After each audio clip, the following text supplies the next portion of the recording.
Hello everyone, welcome to judiciary text book. मेरा नाम दीक्षा चौधरी है और आज के डीएलयूपी वीडियो में मैं आपके लिए बहुत ही इंपॉर्टेंट जो है एपेक्स कोर्ट का फैसला लाई हूँ regarding medical advertisement.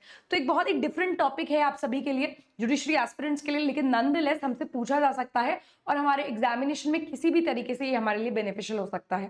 That is why we are covering this important topic today.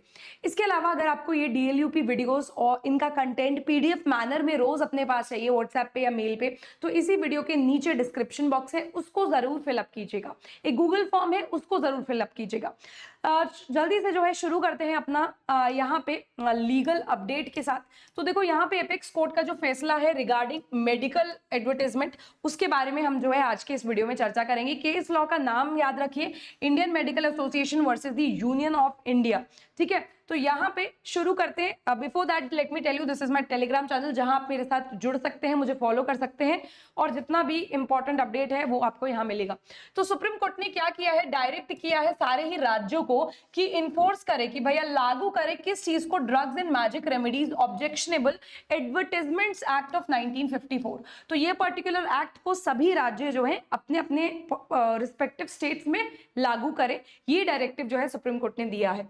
Case law तो हम देख ही चुके हैं। इसके बाद डीएमआर एक्ट के बारे में पढ़ लेते हैं। ये जो drugs and magic remedies act है, डीएमआर एक्ट, ये क्या है? तो ये देखो, ये जो पर्टिकुलर एक्ट है 1954 का एक्ट है, एक इंडियन लॉ है जो प्रोहिबिट करता है मिसलीडिंग एडवर्टाइजमेंट्स। बेसिकली हमें सभी को पता है किस तरीके से जो है हमें एडवर्टाइजमेंट मिसलीड करते हैं। ठीक है, एक गलत राह पे ले जाते हैं, गलत चीजें दिखाते हैं। फॉर एग्जांपल 2 मिनट्स में इंस्टेंट मैगी जो है वो यहाँ पे बन जाएगी, लेकिन कोई भी नूडल्स 2 मिनट्स में नहीं बनती है, ये तो सभी को पता है। ठीक है, तो यहाँ पे देखो, misleading advertisement in case of drugs also, इनमें केसेस ऑफ मेडिसिन ऑल्सो, ये नहीं होना चाहिए, क्योंकि यहाँ पे तो डायरेक्टली जो है आपके हेल्थ का सवाल है। आपको बुखार हो रहा है, आप खांसी की दवाई ले रहे हो, आपको खांसी हुई है, आप किसी और चीज की दवाई ले रहे हो, तो साथ में साइड इफेक्ट्स तो आएंगे और वो आपके लिए यूजलेस होगी। ठीक है, हर तरीके से जो है आपके लिए जो है एक डिसएडवांटेजेस तरीके से रहेगी। It was enacted to protect the public from false claims. तो ये बेसिकली एक्ट इसीलिए बना था जिससे कि पब्लिक को, जनरल लोगों को, आपको और हमको, सभी लोगों को फॉल्स क्लेम से बचाया जा सके and deceptive promotions that could lead to serious health risks. तो बेसिकली क्योंकि ड्रग्स बेसिकली यहाँ पे मेडिसिन में यूज होते हैं, तो ड्रग्स का इस्तेमाल बहुत लिमिटेड मैनर में होना चाहिए। जैसे कि खांसी की दवाई भी होती है, वो बहुत ही जो है प्रिस्क्रिप्टिव ड्रग्स जो हैं उस पर्टिकुलर दवाई में यूज होते हैं और वो बहुत ही लिमिटेड सेंस में आपको लेनी चाहिए, प्रिस्क्रिप्शन पे लेनी चाहिए। ठीक है, तो यहाँ पे फॉल्स क्लेम्स एडवर्टाइजमेंट में इस तरीके से दिखाया जाता है कोई भी दवाई कि भाई हम जाके दुकान से उसको खरीद सकते हैं, हमारी खांसी एकदम गायब हो जाएगी। ठीक है, लेकिन देखो सीरियस हेल्थ रिस्क हो सकते हैं। किसी पर्सन को डायबिटीज है, कोई प्रेग्नेंट वुमेन है, कोई बच्चा है, उनको हम अगर ये दवाई डायरेक्टली देंगे तो क्या पता इंस्टेंट कोई हार्म हो जाए, डेडली रिस्क जो है अराइज हो जाए। इसी तरीके के रिस्क को कंट्रोल करने के लिए ये एक्ट बना है। Components of DMR act, misleading advertisement को कंट्रोल करना इस एक्ट का जो है one of the basic component है। मेडिकल ट्रीटमेंट्स को रेगुलेट करना, ड्रग्स को मिसलीडिंग तौर से ना बेचना, मैजिक रेमेडीज जो है, मैजिक रेमेडीज यानी ये कफ सिरप लो और झटके से खांसी गायब। ठीक है, दिस इज मैजिकल रेमेडीज, इनको भी इन पे बैन लगाना भाई। ठीक है, दूसरा देखिए, व्हाट इज द ऑब्जेक्टिव, इस पर्टिकुलर एक्ट का ऑब्जेक्टिव क्या है? तो मिसलीडिंग एड्स को रोकना, प्रोटेक्ट कंज्यूमर्स को प्रोटेक्ट करना और टाइमली मैनर में एडवर्टाइजमेंट का रेगुलेशन भी करना, कि टाइमली मैनर में आज कोई एड सही जा रहा है, 2 महीने बाद उसी एडवर्टाइजमेंट में वेरिएशन हो गया और उन्होंने मिसलीड करना शुरू कर दिया, तो भाई ऐसी चीजों को रेगुलेट करना भी तो पड़ेगा टाइमली मैनर में। इसके कुछ की प्रोविजंस जान लेते हैं। हमारा जो डीएमआर एक्ट है, इसका सेक्शन नंबर 3, 4, 5, 7 और 8 हमारे लिए इंपॉर्टेंट रहेगा। 3 बात करता है कि प्रोहिबिशन ऑफ एडवर्टाइजमेंट को प्रोहिबिट करना, रोक लगाना। इसमें the act bans advertisement for drugs to claim that induce miscarriage of or prevent conception in women. Sexual performance और प्लेजर्स के लिए कोई भी ऐसी दवाई है, कोई भी ऐसा ड्रग है, उसको प्रोहिबिट करना। मेंस्ट्रुअल डिसऑर्डर्स होते हैं महिला में, उसको भी बेसिकली ऐसा कोई भी ड्रग का एडवर्टाइजमेंट नहीं हो सकता है। Cure serious diseases like cancer, diabetes, high blood pressure and kidney stones, इस तरीके की बीमारियों को एकदम से झट से ठीक करने वाली ये दवाई खरीदिए और एकदम से मुक्ति पाए, राहत पाए। इन सब चीजों पे बैन लगाता है section number 3 of DMR. Misleading acts, ठीक है, मिसलीडिंग एक्ट सेक्शन नंबर 4 में दिया हुआ है, ये कह रहा है advertisement that provide false claims about the effectiveness of drug and remedy are prohibited. कोई भी एक दवाई की इफेक्टिवनेस के बारे में कुछ ऐसा गलत मिसलीडिंग एडवर्टाइजमेंट सेक्शन नंबर 4 के अंदर जो है प्रोहिबिटेड है। बैन ऑन मैजिक रेमेडीज, कि भैया झट से एकदम से कफ सिरप लो और झट से खांसी गायब, ये मैजिक हो जाएगा, ठीक है। इस तरीके के मैजिकल ट्रीटमेंट्स आपकी बीमारी दूर करने के लिए ये सेक्शन नंबर 5 के अंदर जो है प्रोहिबिटेड है, और पनिशमेंट दी गई है सेक्शन नंबर 7 और 8 के अंदर, ठीक है, किस तरीके से जो है आपको दंड दिया जाएगा। अब डेफिनेशन देखिए एडवर्टाइजमेंट क्या होता है अंडर हमारा डीएमआर एक्ट, तो कवर्स डिजिटल प्रिंटेड फॉर्म में न्यूज़पेपर्स वगैरह में या कोई भी पैम्फलेट्स आपको जो है दी जा रही है, डिजिटल फॉर्म में आपके पास ऐड आ रहा है, टेलीविजन पे आप देख रहे हो, या ओरल मीडिया बोल के बता रहे, ठीक है, आप जो है किसी दुकान पे कोई अपनी नॉर्मल बुखार की दवाई देने गए हो और वो आपको एक और जो है मेडिसिन दिखा रहे कि देखो ये मेडिसिन लोगे ना तो एकदम से आपका जो कॉम्प्लेक्शन है वो एकदम से गोरा हो जाएगा, या फिर आपकी अगर कोई बीमारी है जो बहुत सालों से वो एकदम से ठीक हो जाएगी, चाहे कोई भी बीमारी हो, बस ये दवाई आपको लेनी है 2 दिन तक लगातार, ठीक है, ये हो जाएगा oral media. Include circulars, labels, rappers, sound light based representation. आज के वर्ल्ड में तो देखो हर तरीके से एडवर्टाइजमेंट होता है, हर तरीके के एडवर्टाइजमेंट पे रोक है। Section 3, 4, 5 prohibits misleading advertisement and magic remedies. Exempted advertisements, certain advertisement are exempted such as those published in recognized medical journals or publications made by registered medical practitioners for professional purposes that comply with government regulation and guidelines, ठीक है। तो कुछ particular advertisements को exemption दिया गया है, अगर हमारी सरकार ही कुछ एडवर्टाइजमेंट को परमिट कर रही है तो ऐसे हो सकते हैं, भले ही वो मिसलीडिंग के अंदर आ रही हो, अगर सरकार परमिट कर रही है किसी भी रीजन की वजह से तो वो परमिटेड हो सकते हैं। कोई मेडिकल प्रैक्टिशनर के द्वारा एडवर्टाइजमेंट दिया गया है तो वो भी परमिट किया जा सकता है। Now who comes under the DMR act, DMR act के अंदर कौन कौन पर्संस गवर्न्ड होंगे। इंडिविजुअल लाइबिलिटी, यानी एक दुकानदार उसकी बिक्री कर रहा है ड्रग की मिसलीड करके, तो भाई इंडिविजुअल उसकी लाइबिलिटी तो होगी। कंपनी की भी लाइबिलिटी रहेगी जो कंपनी प्रोड्यूस कर रहा है, एडवर्टाइज जो करा रहा है उसकी भी लाइबिलिटी, डिस्ट्रीब्यूटर्स की लाइबिलिटी, मैन्युफैक्चरर्स की लाइबिलिटी, सभी लोग जो है यहाँ लाइबल होंगे, ठीक है।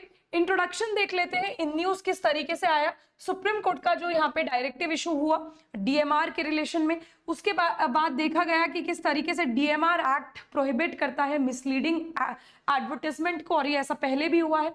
एंड फर्दर क्या किया, कोर्ट ने क्रिटिसाइज किया पुअर इन्फोर्समेंट, कि हमारे इंडिया में, हमारी कंट्री में कितना जो है लाइटली इस चीज को लिया जा रहा है, इसका इन्फोर्समेंट जो है इस पर्टिकुलर एक्ट का नहीं हो रहा है, रेगुलेशन नहीं हो रहा है, ठीक है। तो इस सब चीज पे कंसर्न दिखाया गया है सुप्रीम कोर्ट का।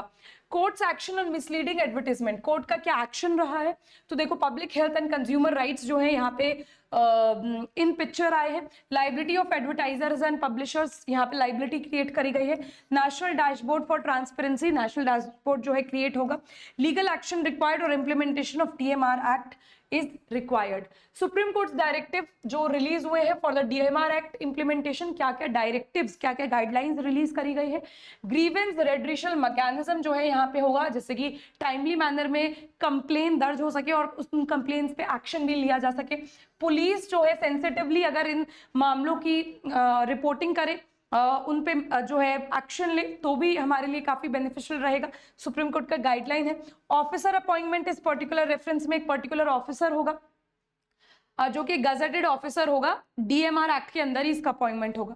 पब्लिक एजुकेशन, लोगों को भी एजुकेट किया जाए। भाई गांव के जो लोग होते हैं, जो रूरल एरियाज के लोग होते हैं, उनको इतनी जानकारी नहीं होती, बहुत जल्दी वो चीजें सुन के जो है उस सारे पर्टिकुलर बातों में आ जाते हैं। तो भैया legal education is also very important.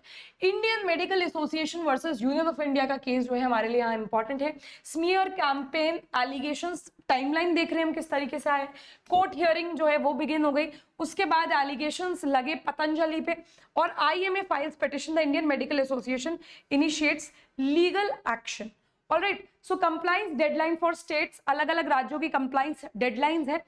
मई 2025 देखो कंप्लेन रिपोर्ट करी गई, जून 2025 में फुल इंप्लीमेंटेशन हो जाना चाहिए सुप्रीम कोर्ट की गाइडलाइंस का सारे राज्यों में, ठीक है, कंपल्सरी इंप्लीमेंटेशन। और जून 2025 में Himachal affidavit, Himachal Pradesh to file compliance affidavit, तो यहाँ पे हिमाचल प्रदेश के द्वारा एक कंप्लाइंस एफिडेविट भी फाइल किया जाएगा। Court stand on advertisement and endorsers, तो कोर्ट का क्या अपना राय है, कोर्ट का भी तो कुछ यहाँ पे राय होगा, उसने भी कुछ बातें अपनी तरफ से बोली होंगी, तो वो देख लेते हैं। फर्स्ट एडवर्टाइजर्स के बारे में बोली कि भाई जो पर्सन, अगर मैं एक अथॉरिटी के पास जा रही हूँ, एडवर्टाइजिंग अथॉरिटी के पास जा रही हूँ कि मेरा ये एड पब्लिश कर दो, तो एडवर्टाइजर्स भी तो अपने पार्ट पे देखेंगे कि यार मैं क्या एडवर्टाइज करा रही हूँ, क्या वो लीगल है, क्या वो इलीगल है, क्या वो कुछ गलत है या वो कुछ सही इंफॉर्मेशन है, ठीक है। इंडोर्सर्स का जो है यहाँ पे लाइबिलिटी होगा।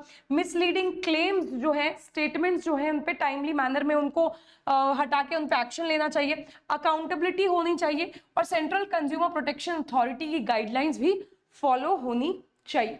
इसके अलावा देखो बैकग्राउंड ऑफ द केस क्या रहा है, यहाँ थोड़ा सा ये देख लेते हैं, ज्यादा डिटेल में तुम्हारे लिए इंपॉर्टेंट नहीं है। यहाँ पे Indian Medical Association versus the Union of India, यहाँ पे Indian Medical Association sought regulation of medical ads.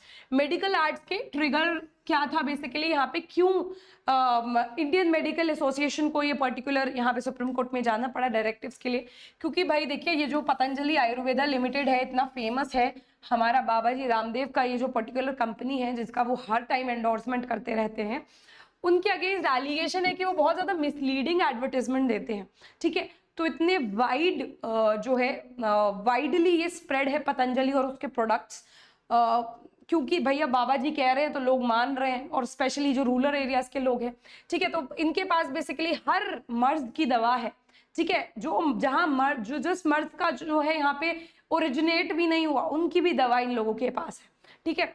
तो भाई ये थोड़ा ट्रिगर वार्निंग है यहाँ पे। The issue cropped when the apex court was hearing a plea filed in 2022 by the Indian Medical Associations alleging a smear campaign by Patanjali and Yoga Guru Ramdev against the COVID vaccine drive in modern systems of medicine।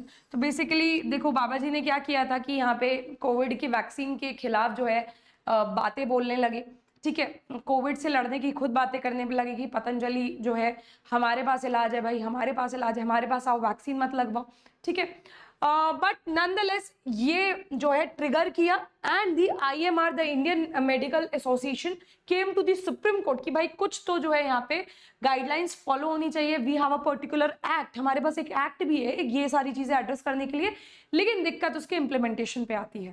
Conclusion और impact देख लेते हैं। अब देखो इससे क्या होगा, हमारा जो DMR एक्ट है उसको सीरियसली लिया जाने लगेगा स्टेट्स के द्वारा। Protection of consumers from false medical claims, जो ग्राहक है उनका भी प्रोटेक्शन रहेगा यहाँ पे। States held accountable for implementing regulatory measures and ensures public awareness, लोग भी जो है अवेयर रहेंगे, लोगों को पता चलेगा कि भैया हमारे पास लीगल रेमेडी है अगर गलत एडवर्टाइजमेंट हमें दिए जा रहे हैं तो, ठीक है। तो that is it about the case. I guess this particular knowledge is sufficient for you. इसके अलावा again this is my Telegram channel जहां आप मुझे फॉलो कर सकते हैं, and this is the particular case. Do like the video and share this video with your friends too if you think this can be helpful for them also. Thank you everyone.